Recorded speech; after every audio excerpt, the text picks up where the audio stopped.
आज हम आपको शिवलिंग से जुड़े कुछ खास बात बताने जा रहे हैं।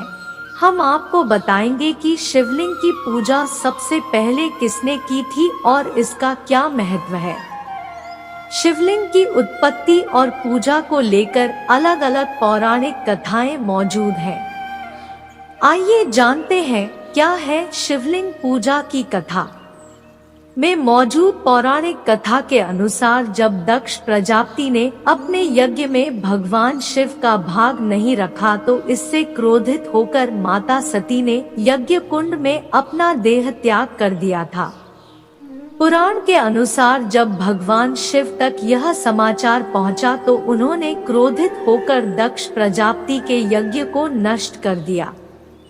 बाद में सती के वियोग में संसार में सुध बुध खोकर दिगंबर अवस्था में पृथ्वी पर इधर उधर घूमने लगे। वह इसी अवस्था में एक बस्ती में पहुंच गए। शिवजी को वहां की स्त्रियां भगवान शिवजी पर मोहित हो गई। स्त्रियों की मोहावस्था को देखकर ऋषियों ने शिवजी को शाप दे दिया। शाप से भगवान शिव का लिंग तत्काल कटकर गिर गया, जिससे तीनों लोकों में हाहाकार मच गया। सभी देवता और ऋषि मुनि व्याकुल होकर ब्रह्मा जी की शरण में गए। ब्रह्मा जी ने अपने योगबल से पूरी घटना को जान लिया और वह समस्त देवताओं और ऋषियों के साथ शिवजी के पास पहुँचे। ब्रह्मा जी ने शिवजी से प्रार्थना करते हुए कहा कि आप अपने लिंग को पुनः धारण कीजिए वरना तीनों लोक नष्ट हो जाएंगे। ब्रह्मा जी की प्रार्थना सुनकर शिवजी ने कहा, आज से सभी लोग मेरे लिंग की पूजा आरंभ कर दें, तो मैं पुनः अपने लिंग को धारण कर लूंगा। शिवजी की बात सुनते ही सबसे पहले ब्रह्मा जी ने स्वर्ण का शिवलिंग बनाकर उसका पूरे विधि विधान के साथ पूजन किया। इसके बाद देवताओं ऋषियों ने भी शिवलिंग की पूजा प्रारंभ की और इस तरह सृष्टि में शिवलिंग पूजा का विधान आरंभ हुआ। शिव पुराण के अनुसार एक बार ब्रह्मा जी और विष्णु जी के बीच श्रेष्ठता को लेकर विवाद हो गया। उनके विवाद बहुत ज्यादा बढ़ गए। तब अग्नि की ज्वालाओं से लिपटा हुआ एक अग्निपुंज प्रकट हुआ। यह अग्निपुंज भगवान ब्रह्मा और भगवान विष्णु के बीच आकर स्थापित हो गया।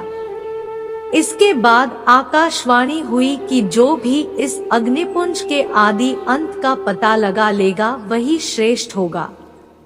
ब्रह्मा और विष्णु ने 1000 वर्षों तक इसका रहस्य खोजने की कोशिश की लेकिन नाकामयाब रहे।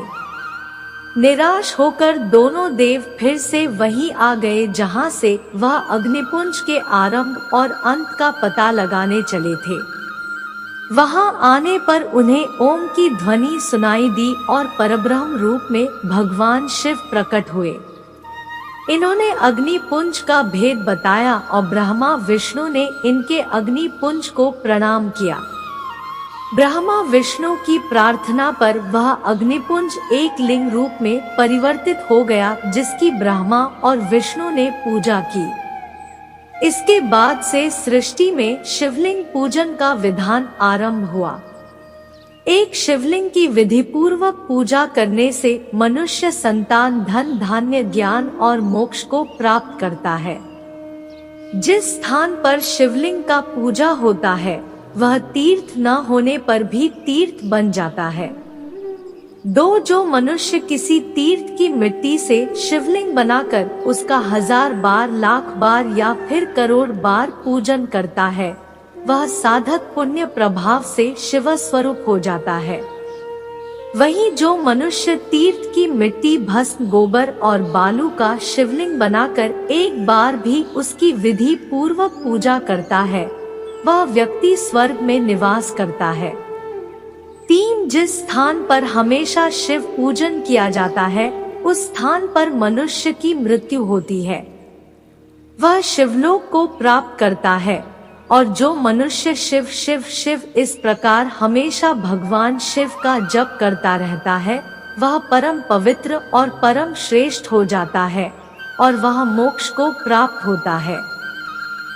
शिव शब्द के उच्चारण से ही मनुष्य समस्त प्रकार के पापों से मुक्त हो जाता है।